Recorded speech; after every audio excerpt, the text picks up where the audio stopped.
The topics and opinions expressed in the following show are solely those of the hosts and their guests and not those of W4CY Radio, its employees, or affiliates. We make no recommendations or endorsements for radio show programs, services, or products mentioned on air or on our web. No liability, explicit or implied, shall be extended to W4CY Radio or its employees or affiliates. Any questions or comments should be directed to those show hosts. Thank you for choosing W4CY Radio. Welcome to the Ask the Expert show on W4CY Radio and Talk4 TV, where we bring you educational information from top local experts in the fields of legal, health, financial, and home improvement. Now sit back and listen to experts in family law, association law, hearing loss, business brokers, home care, along with many other topics. Now here are your hosts, Steve-O and Sophia. Good afternoon. Welcome to another Ask the Expert show where we bring you the finest experts in the field of legal, health, financial, and home improvement. I am your host, Steve-O. We have got a great show for you coming up. This is our estate planning show. It's the attorney, Julia Dean, and sitting in for her is Kala. Good afternoon, Kala. Hey, how are you? Well, we hope you're feeling better. I am. 'Tis the season, though, right? To be sick and everything. It always seems like everybody gets sick when you're the busiest. So, Kala, don't get sick during the holiday season. I know that's when all the cookies taste the best and all the snacks taste the best. And when you're sick, you can't even taste them, So, and luckily it's gone. It's just a little case of strep. So, it is. Well, we hope you had a great Thanksgiving, and this will be the last show before Christmas and New Year's Eve. So we want to absolutely wish everybody a happy Christmas, a blessed Christmas, and Happy New Year. Hey, Cal, tell everybody about the Dean Law Firm. Sure. So Julia, who is our supervising attorney, it's her firm. She has actually been practicing for 37 years. She's always practiced in the area of estate planning, probate, and elder care. So probate is when you pass away, what happens to your estate. Your will, hopefully, is what dictates what happens at probate. We also have another attorney. His name is Jonathan Sterneman. He's been practicing for 12 years, also all in the same area. And then we have myself, who I've been practicing for 8 years, all in the concentration of estate planning, elder law, and probate. And we've got 3 paralegals and a legal assistant. And we've been, like I said, we've been open for, Julia's been doing this for 36 years. I think she's had the firm for about 20.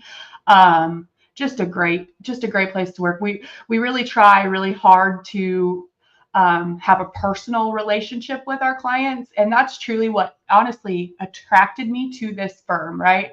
I liked the attention to detail. I liked Julia's willingness to always answer a client's questions and to really put their needs first, which seems so obvious that that's what an attorney should do, right? But it's not the case always. And I think here that's what's so refreshing about our firm. So I hope that is also the consensus of our clients, that we think we do a really good job at trying to just have that kind of personal relationship, because I always tell clients, estate planning is interesting because it's your whole life. You've worked your entire life, whether you've saved $100 or $1 billion.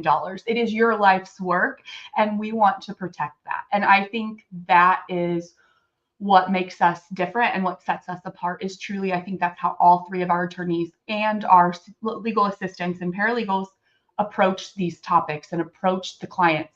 It's not just a faceless thing in estate planning. We get people and we get their kids and their pets and all these fun things to learn about and talk to the clients about and understand what is important to them. And so I think that's just kind of who we are in a nutshell. What I love about your firm is, and we've been doing the show together for 3 years now, is Julia's got such a heart for people. And I think especially in estate planning, you've really got to care about others. It's true. When I went to law school, and you don't know what you want to do in law school, right? I just want to be a tax attorney because I thought, ooh, I like numbers. I realized very quickly there are no people in the tax world. You just sit on the phone with the IRS. And so I then switched to estate planning, my focus, when I started to actually practice, because you're exactly right. It's the people involved. It's hearing about their families. It's hearing about their kids and what kind of special requirements maybe a kid needs, how to protect kids from themselves. All those things can be dealt with.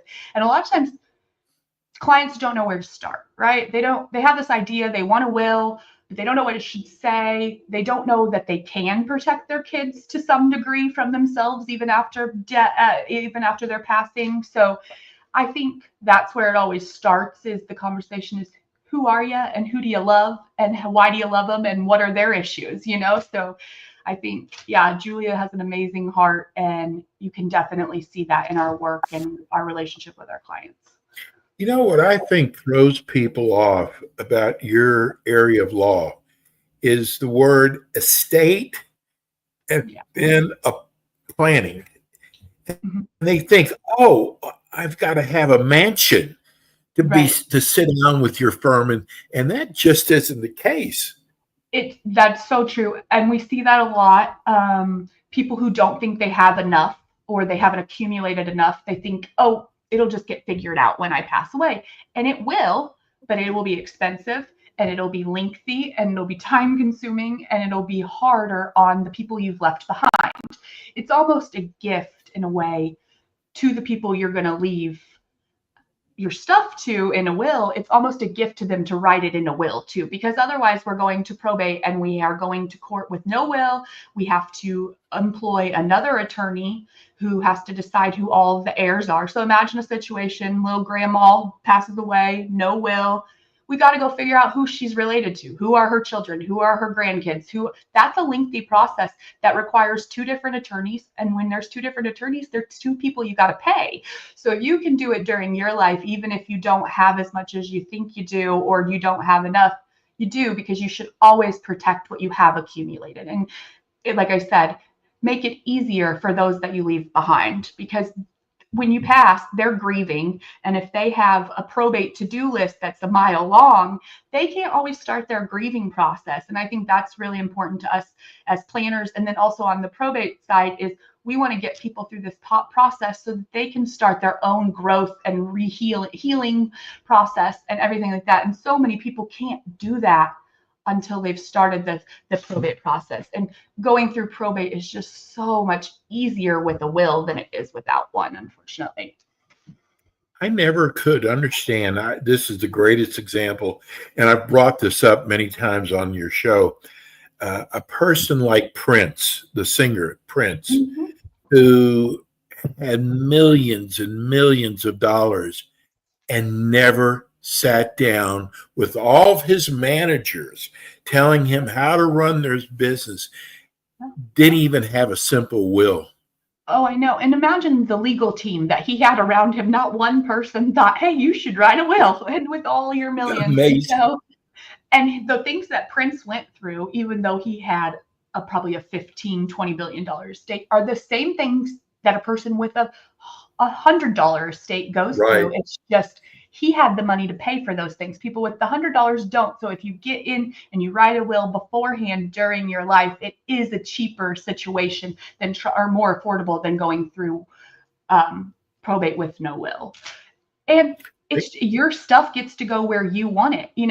Yes. If you have a estranged child, or if you've got a sibling with a drug addiction or money issues that you don't want your stuff to end up in their hands because you don't want them to end up in a worse situation than they're already in, you can cut them out for their own good, or you can put it in a trust so that maybe they can still benefit, but that they can't overspend or use it on things that you wouldn't want them to use it on. So there are so many ways that even if you have some weird intricacies in your family that you think, oh, that's going to be too difficult, it's not. We've seen it all. We know how to deal with it. And if we don't, I promise you, we will find you an answer. We will find you a way to deal with the things that you can deal with if we haven't seen it before. I got to tell you, one of the things that really turned me on about your firm is when I asked there's a lot of different areas of estate planning. And when I asked Julia what areas that she really felt closest to, she said special needs. Mm-hmm. And that right there told me how important, how amazing your firm is. Mm-hmm. Yeah. So, and that brings up a good point. We think about estate planning, we think about a will, or we think about a trust, but you're right. There's so many other little parts of it. There's some real estate portions of it. There's special needs planning. There's probate. There's elder law. All that's kind of wrapped up into the estate planning world. But special needs is something near and dear to all of our hearts here, because special needs planning is for beneficiaries or children or people who need a little bit extra help, whether it be because they are disabled to some degree, or if they are receiving benefits from government-based or need-based programs such as Social Security, disability, things like that. We can, if you come to see us, we can usually get your beneficiary, the person that you love, covered and still be able to accept those needs-based programs, but then also to benefit from things that you have. It's called special needs trusts. If you're Googling out there on your own, if this is the situation that affects you, but call us, talk to us. We can tell you, we'll tell you the ins and outs. We'll explain, that there's different types of special needs trusts, ones that the person can create for themselves. So yeah, I think special needs planning is so important because it's planning for people who are unable to do it for themselves. And I think that that's where we can really help people too. And really, like I said, I hate to, repeat myself, but that's why I picked estate planning. I want to help people. And I know Julia and Jonathan do as well. And our whole team here, that's really the lens we always operate through, is how can we help somebody? Well, that's an area that's very dear to my heart. People don't understand about guardianship. Oh, and I had, we're in Florida, you're in Texas, Sure.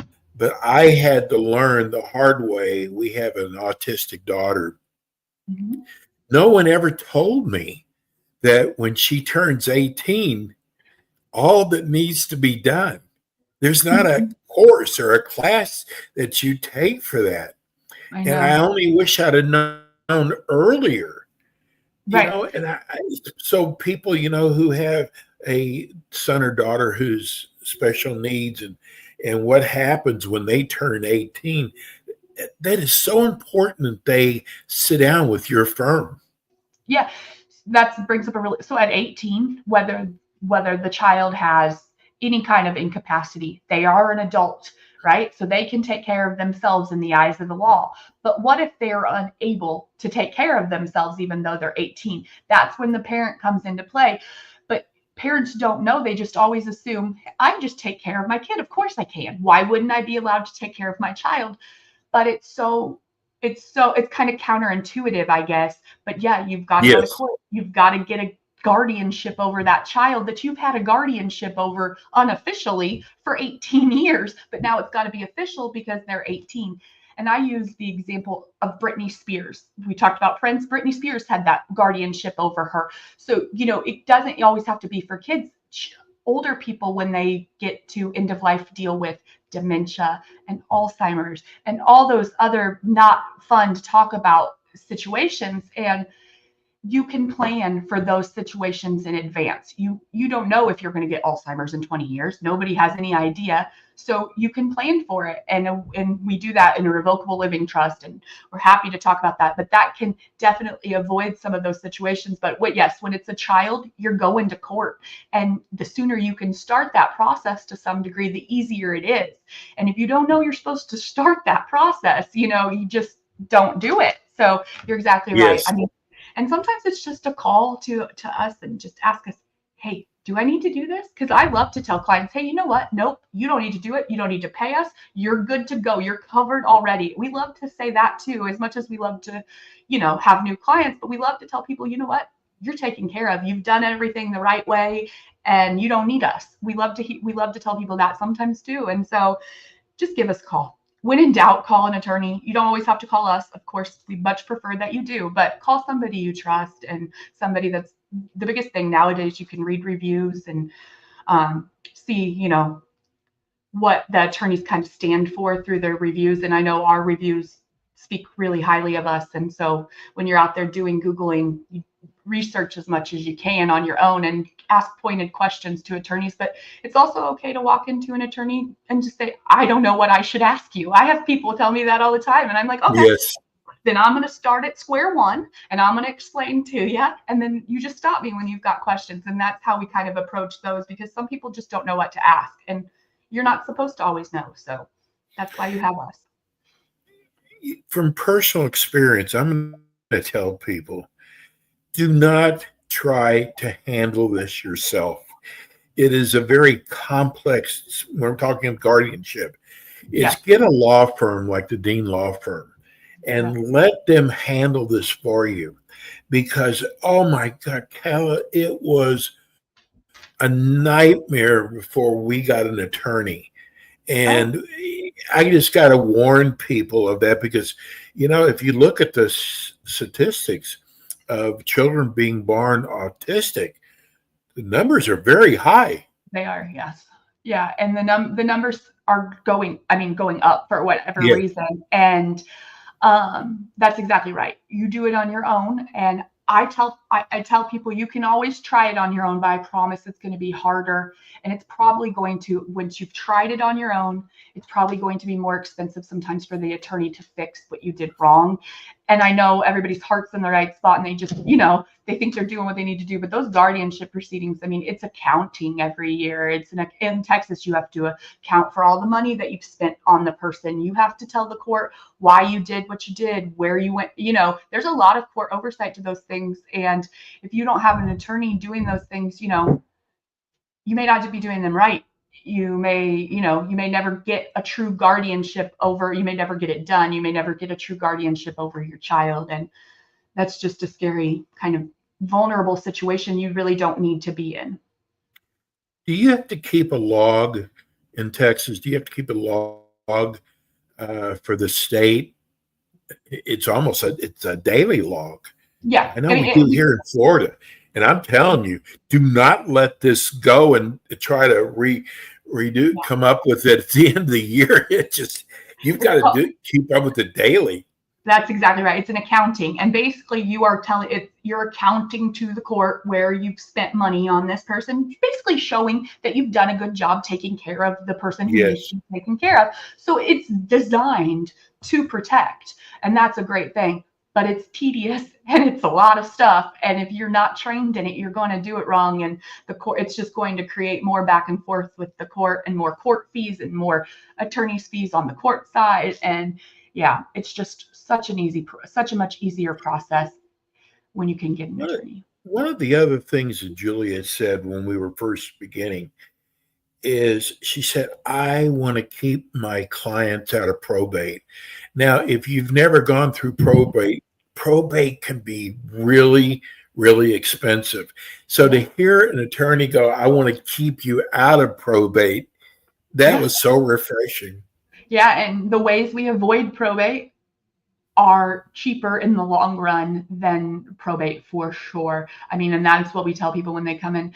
Also, that probate process is scary. I mean, if I pass away tomorrow, my brother is the beneficiary of my everything because I have no kids, anything like that. But if I pass away tomorrow, they can freeze my bank accounts, which they should, right? Bank of America is going to freeze my personal accounts because we don't want anything coming in and out of that. But what that does is stop access to those funds until you go through probate. If you can avoid probate with a revocable living trust and other ways, you can have that immediate access to the next line of people. So when I pass away, my brother has funds of my own to bury me, to probate my estate, to, deal with any of those things. And that is so important.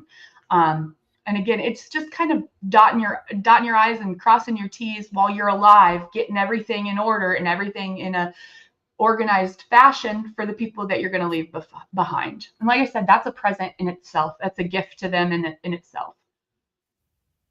We've got a few minutes left. We're coming now towards the end of the year. What are some of the things that people should be thinking about in regards to estate planning? Sure.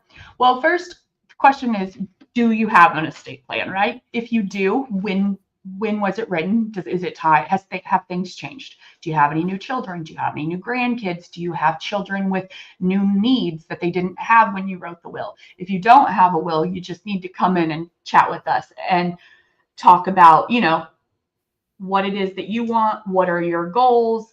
Do you want to avoid probate, or is there a different goal that you have in mind that we can meet instead? But yeah, the first step is, what do you have? And if you don't have anything, you kind of go down to the next step, which is get something in place. But if you've already got something, a lot of times people put those on a shelf and they do not think about them for so long. And that can be detrimental too. I mean, divorces can happen. Kids get divorced. You may have your daughter-in-law in your will, and now she's no longer married to your son. Is that still something you want to do? Is that still somebody you want to receive part of your estate? So it's really, although the will can last couldn't last your entire life, or a trust can last your entire life, sometimes these documents need to be updated throughout your life. And that's really important. And that's something I think people tend to forget about, because they put our paperwork on a shelf and move on with their lives. And that's okay too. But just think every 5 to 7 years, think about your will on the shelf. So, we have been running your phone number if you're watching on YouTube right now. But for those of you who are listening on radio or podcast, the phone number is 281-277-3326. That's 281-277-3326. The firm is in Sugar Land, but gosh, with Zoom and everything, you can handle cases all across Texas. Yeah, we do, especially our planning. That's really easy. Probate, it can get a little bit more difficult, but yeah, all the entire Houston, Sugar Land, the Woodlands, all that area, and then outside the entire state of Texas, when it comes to estate planning, we can definitely help. Well, Kala, you did a wonderful job. She said to me, I said, how do you pronounce your name? She said, it's like the flower. Hey, I'm a guy. We don't know about flowers. Sorry. I always just say that. But yeah, it's calla, like the calla lily. So yes. Anyway, what a great job. Again, the name of the firm is the Dean Law Firm. You'll be back again with us next month. Have a wonderful holiday. Wish Julia a happy and blessed Christmas for us. And we'll see you next month. Yeah. Merry Christmas and Happy New Year. So thank you, Kala. Y'all have a good day. That's the Julia Dean Law Firm. We're going to go to a quick break. When we come back, oh my God, this is without a doubt my favorite topic to talk about. We'll be right back.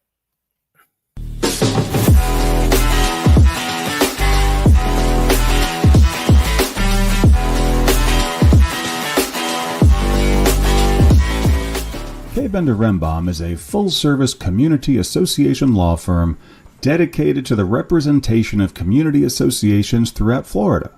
On kbrlegal.com, you can learn more about their offices in Pompano Beach, Palm Beach Gardens, Orlando, Tampa, as well as throughout Miami-Dade by appointment. Several K. Bender Rembaum attorneys are board-certified specialists in condominium and plan development law and assist clients with all matters of community association legal issues while keeping them up to date on new developments that affect their associations. K. Bender Rembaum is also a well-known provider of free legal education for managers and board members. Contact K. Bender Rembaum today by calling 800-974-0680. That's 800-974-0680 to reach any of their locations. You can also visit them online at kbrlegal.com or write to them at info@kbrlegal.com. And we are back with the Ask the Expert show on W4CY Radio and Talk4 TV with your hosts, Steve-O, Sophia, and their expert guests. Hey, welcome. This is the Ask the Expert show. I'm your host, Steve-O. This show is probably the dearest show to my heart. There's never enough time. We'll get finished with the show, and I could have done it for another hour. We're talking about health. This is probably one of the most important shows that we do. I have suffered with it. We were able to find several years ago one of the top MDs in the country that specializes in weight loss. Now, I know you've heard everything in the book, and you've probably tried hundreds of ways to lose weight. It is the most frustrating thing. I understand where you're coming from. But we found one of the greatest doctors, and Dr. Vivek Gupta, that I cannot believe we've been doing the show for 2 years, and I still learn so many new things from him. And I'm telling you, throw out, I don't care how many things you've tried, throw it all out. We're going to start from scratch, and we're going to walk you through it. Let me welcome you to Dr. Gupta.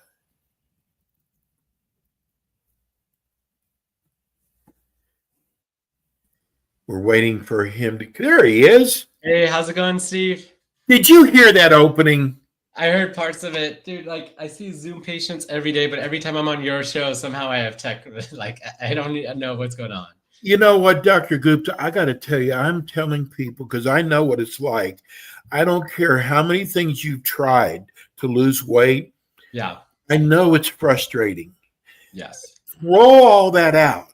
Let's just start from scratch. Yes. Because what you have discovered, and you know, your story is amazing, Dr. Gupta. You're a very high qualified internal medicine doctor. And, you know, I know you still practice that, but you gave up a lot of your time to go into weight loss. Yeah. Yeah. So thank you, Steve. That's really kind and generous. So I started as a hospital doctor, and I was actually in management, working for a company and managing a multiple, like different, like a PT clinic, PCP, skilled care nursing facilities. But, when in a lot of my work as an internal medicine physician, you catch people after decades of disease. Right. And so there's like not as much. I mean, I don't mean to, discredit, like we still help a lot of people, but, I got into this field and I instantly fell in love with it. So I've struggled with weight multiple times in my life as well. But I realized that there's another path, because in medicine, previously there was so much nihilism around this, right? They were like, you can't do anything about weight. And weight turns out to be the upstream cause of so many different disease processes. So, I started this clinic in 2020, and now we have 2 offices. We're boarded in 15 different states. And really the goal is to become nationwide. But we start with the truth, which is that this is hard for a reason. And the reason is because our food environment sucks, right? It's terrible. It triggers us all the time. Our bodies were not made for it, right? Rather, these food companies learn how to hack our bodies. And so that's why 70% of us struggle. So I think, unfortunately, the way to deal with this traditionally has been a lot of judgment, criticism, shame, and perfectionism, right? Like, you can't do this, you can't eat this, you can't eat this time of day, you can't eat the carb, you can't eat whatever, right? And it turns out when you actually look at the science, that's completely wrong, right? And it's, what we do instead is what I say, we start with the biological compassionate model, and that this is hard for a reason. And what we have to do is practice that compassion for ourselves and our lives. And from that place, we can figure out what the 1, 2, 3% changes we need, right? But too often that is hidden from us because we're conditioned to feel bad about ourselves. And that's just very demotivating, right? So that's what we do at Mindful Wellness. I do it, my health coach, my NPs, my staff, everybody. We take great pains to really practice this compassion-based approach. It's been wildly successful, right? Because it really creates the sustainable change in people's lives. We never, ever get political on this show, but I've had so many people who saw that you're going to be coming on the show with the same question, and it's about Kennedy. Yeah. Is he going to be able to help us at all with food? I mean, I'm pretty skeptical he is, okay, just in his history and who he is. And like already the agricultural secretary, right, is not like someone who will do that, right? The one who was appointed. So I'm pretty skeptical of him, but like I get that the point he makes though is correct, right? That big food, all of this stuff is destroying our bodies and our kids and everyone, right? That's not wrong. And so, I mean, I don't think he'll unfortunately be able to do that. I mean, I hope I'm wrong, but I think that just in general, like the fact that all of these companies everywhere triggers our mind, like puts the stuff that triggers our mind all the time, right? That's the central issue. And then really, like we're all given the message that, oh, you should be trying hard. You should be working out more. You should be getting up early. You should not eat that, right? But our minds are just made to do that, right? They're made to like eat and like take in these calories. And then also like, I think people really don't understand how energy dense these calories are, right? Like 70 years ago, we didn't have calories that when we ingest them, we absorb every molecule of them and they get turned to fat, right? And so I think that's just really important being, you know, I think obviously, I mean, it's the truth, right? There's like so much evidence it's the truth, but more than that, it's also operationally, like we need to know that because, you know, I have so many patients and they're like, you know, I'm sitting there, like, I just remember a story early on, like she was just like looking in the mirror, feeling bad about herself. And then she went to the pantry and ate some chips and she was like, why did I do that? And it just makes complete sense because the central issue of being a human is we all seek to escape suffering, right? And all this food is amazing, right? It just like it triggers that dopamine hit, amazing in a way that it triggers our mind. Yes. So when we make ourselves feel worse and worse and worse, you enter the cycle, right? You eat, you like feel worse about yourself, you want to eat more. And it's just like we're all trapped in this like roller coaster, right? Or this wheel rather. And I think the only way out is like understanding what the world is, right? And understanding that no, it's not your fault, right? All this stuff is going on. And I want to make it very clear that doesn't mean you can't do anything. I'm just saying the way that we have to start figuring out what to do is understanding that and feeling compassion for ourselves, because from that place, we help our patients figure out the answers, right? The answers are in them. We help figure that out, but the only way is to lift that shroud of negativity. And from that place, then you can kind of say, oh, I need to do this. I need to do this. I need to do this. Dr. Gupta, I got to tell you, from a guy who worked out religiously, watched my diet, as I got older, it became harder to do. And I wanted to bring this up to you today. We had a singer, Casey and the Sunshine Band, came on our show. And I got to tell you, I've got pictures from when he was on 10 years ago. And I saw him the other night, and he's literally gained 150 pounds. I almost didn't recognize him, Dr. Gupta. And, you know, I look back on some of the things that I learned that I would tell people about is, you know, if you've got chips in your pantry, because you brought up chips, you're going to eat them. They're there. Yes. And, you know, if people would learn to stop putting some of these things in their pantry, because I guess the mind wins over every time. You know, you don't want to do it, but you do. I mean, I would say that a little bit differently.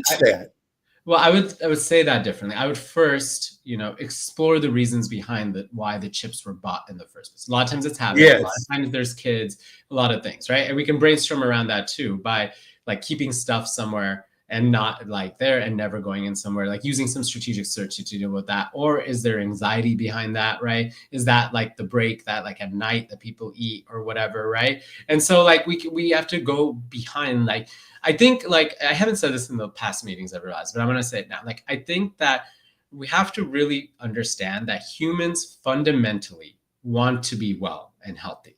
Yeah, right? I agree. There's a lot of stuff above that, but I think too much of the messaging is like, you're not doing this, you want to be unhealthy. And that's not true. People want to be well and healthy, but all of these factors are playing a role. So that's the thing that you have to uncover and talk about and process and use tools and skills and medicines and all this stuff to try to help, you know, brainstorm.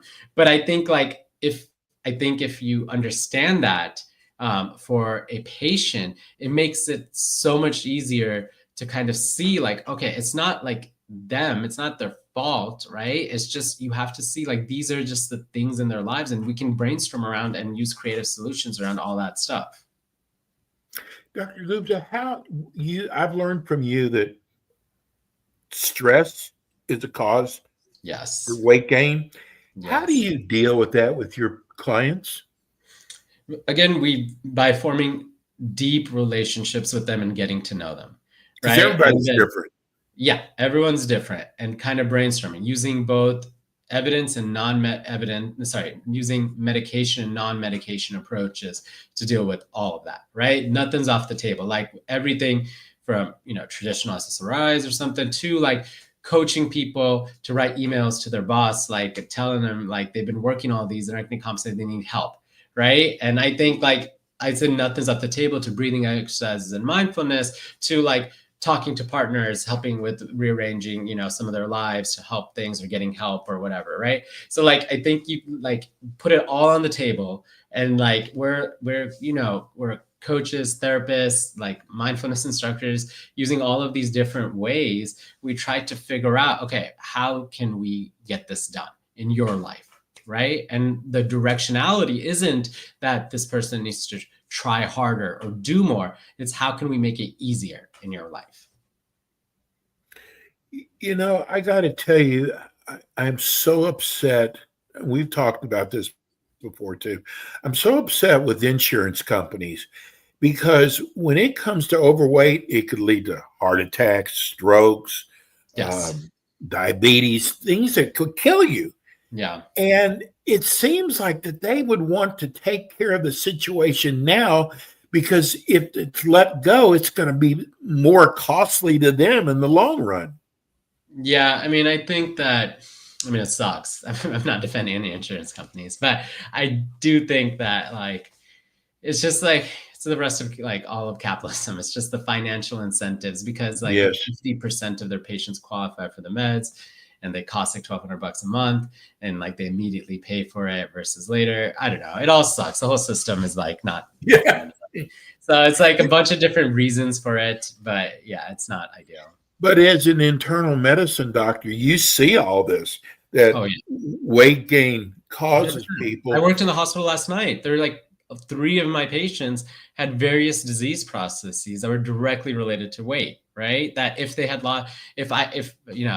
it was my different role, it was in the hospital, but like, if we could treat them, in this way for weight, like they would like do so much, they would address so many of their disease processes they came in to the hospital with. So I have to ask you this question, Dr. Gupta, because I'm on Ozempic. I'm not afraid to admit it. Sure. Why are so many people afraid to admit it, especially Hollywood people in your backyard? Yeah. Why are they afraid to admit that?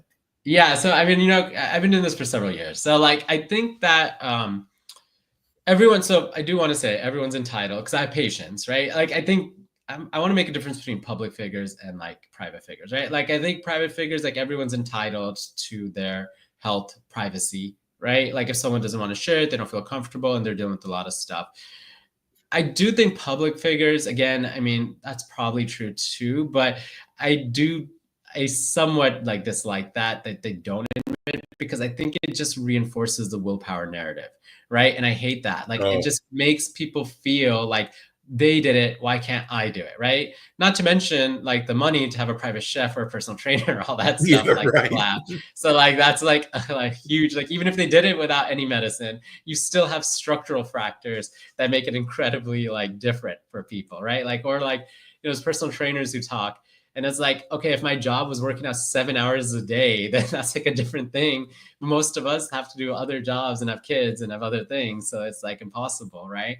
So I think that I think societally, I would say the most upstream causes, again, we're all conditioned with this willpower narrative, right? Like when we lose weight, the people who don't struggle, there's some special value or willpower or something. And it's just BS. If 70% of humans struggle with something, it clearly is not like an individual willpower thing, right? And as this food environment and this modern life goes everywhere in this world, at 8 billion humans now, more people die of disease of too many calories, not too few. And that's everywhere, right? That's Wow. countries as diverse as ranging from Mexico to Germany to India to South Korea. It's everywhere in this entire world, to China. Like, all the countries are struggling with this, right? And again, I mean, there's exceptions, like Japan's an exception, but there's like a lot of South America, there's just like a lot of different like countries, because it's really fundamental as we put all of these addictive, energy dense, cheap calories and have busy, stressful lives where the majority of our days are sitting from a computer. You could be a cop, a construction worker, a doctor, a podcast host, right? Like, our jobs are just sitting in front of a computer nowadays. So like, that's kind of the modern world. And if you have that, like, to me, it makes complete obvious sense why we're all struggling with this issue. Gosh, I swear when I do your show, I've got so many things that are going through my mind. Like, I want to make sure I touch on one of the things you've done in your practice is you've added a pediatrician to your to your practice. Yes. So we really want to build this up. We're making a big push now. And I do want to talk in New Year's. We're going to have a lot of specials and stuff. So, maybe at the beginning of January, we can talk about that also. Yes. But like, I think that we really want to address that, population. And again, I've said this in the show many times, it's near and dear to my heart. I struggled with weight as a kid. I know what that felt like. And I just see so many kids. And more than that, like, it's just, pediatricians, right? Often they don't get any training on dealing with this, and they don't have time. And it's just like, this, the insurance system, you have like 15-minute appointments and all that. And then like parents go, and there's like some specialized centers, but they have like waiting lists for like 7 months or something, right? So we really want to really build that up to help so many people, because I think, it sounds obvious, but it's also studies have shown this, is that like, when you can reduce obesity in kids, you like help their entire life, right? Yes. Like, you just like, and again, I mean, of course, all of the biological things, and especially with kids, now we're seeing like diabetes, sleep apnea, hypertension. So imagine, when I said, like, when I see people in hospital and they've had like 30 years of little like sugar molecules affecting, or hypertension, imagine if that's 60 years of that, right? Like, it's just like, the more time that your body is suffering from these conditions, the more injury it's getting slowly, right? But then conversely, if you can fix that, then it just completely changes someone's life, right? And of course, as a kid, like, I didn't think of any of that, but I thought of psychologically and like socially and my confidence and everything, that kids are so inactive too nowadays. When I grew up, you wouldn't build a neighborhood without a sidewalk. Now there's no such thing as a sidewalk to go ride your bike or go skateboarding on. I mean, that's a big, good public health point, right? Like, the built environment is just like terrible. And also like the screens, the phones, it all comes down to the phones, right? That's what it comes down to.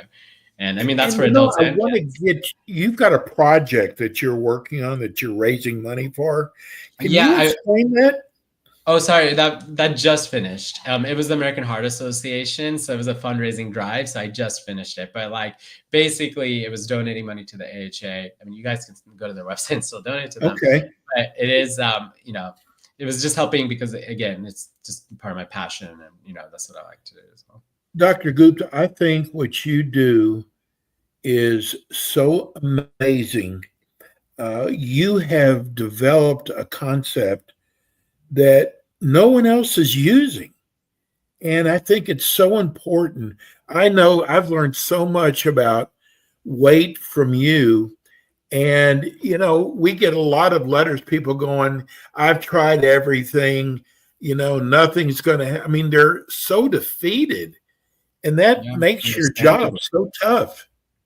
Understandably, right? Because it is defeating, and especially with all the messaging and everything, but it also makes my job very gratifying, because I just saw a patient right before this call, 60 pounds, right? And that's just every day for us. Like, another patient, she lost another 60, 70 pounds. We're still getting her, she keeps losing weight. She's now walking with her sister 4 times, going to the gym, having work-life balance. Before, she was working every weekend. And now, I coached her on that as well. We coached her on that. And so it's just so gratifying, right? It makes it, if it was easy, then it wouldn't be like, then this wouldn't be an issue, right? The fact that it's like challenging and we have been able to do it with so many people, we've treated more than 1,500 people, it's really, really gratifying, because that's just over 1,500 lives literally changed. And it sounds grandiose, but it's also like you like treat someone in their 30s, 40s, 50s, like in 20 years, you're preventing their heart attacks and strokes. So during those years, like how they present to the world, right? How they are, how they feel, and then like how their families, like in 20 years, preventing that heart attack, their jobs, the economy, the world, right? It's just like, it sounds like really like grandiose again, but it is true. Like all those things scale up, and the more people we can completely change like these things in their lives, it changes how they feel about themselves, about the world, and about everyone around them. Yes, I got to tell you now. I just had someone ask me. I know there's a lot of states. They wanted to know: are you in Georgia? Yes. Okay. So just go to mindfulwellness.com. And so it's one L. I think the banner is a little bit, we'll talk about it next time, but it's mindful, MINDFUL, wellness.com. That's my probably stupid spelling. That's when you put them together, spell check doesn't recognize it well. Yeah. Tell people how they can reach your practice. There's several ways, because we have people who are watching on TV now. We're scrolling the number, but those of them are on podcast or radio. How do they reach you? Yeah, so if you go to our website, mindfulwellness.com, you can make appointments, contact us, or text us at 310-220-4543. Again, 310-220-4543. But going on the website, we're in the middle of a huge website redesign. And again, in January, we're going to have really good deals. We're going to have, like a New Year's thing. I'm going to try to set up like talks, and, we're going to get our website redone and everything. And so really, I encourage everybody to check us out. The new website will go live in probably, I think, a few days, but we're going to keep working on that. And we really wanted to represent our brand, because I think before it wasn't really like, marketing is a thing we're learning about. And so, we're trying to really represent what we actually do. And so really encouraging everybody to go to mindfulwellness.com. And you can make appointments. You could contact us. We're going to have newsletters and a bunch of stuff also that talk more about this stuff. Dr. Gupta, I don't say this about very many of our experts, but you are totally God sent. You really are. Sweet, Steve. That's right. And Dr. Gupta will be back. I don't know if my wife will agree with you, but yeah. Dr. Gupta will be back again with us next month. And Dr. Gupta, have a wonderful holiday and a happy new year. You too. And we'll see you next month. Yeah, let's do it like early January if we can. That'll be fine. I'll get with Miranda. Okay. Thank you, Steve. That's Dr. Vivek Gupta, one of the finest weight loss doctors in the country. That's it for us today. We'll be back again with you next week with more Ask the Experts. Thank you. Thanks for tuning in today to the Ask the Experts show on W4CY Radio and Talk4 TV. Tune in next week and every week to hear more from our experts on personal injury, insurance, air condition repairs, estate planning, Medicare, and many other topics in the areas of legal, health, financial, and home improvement. See you next week.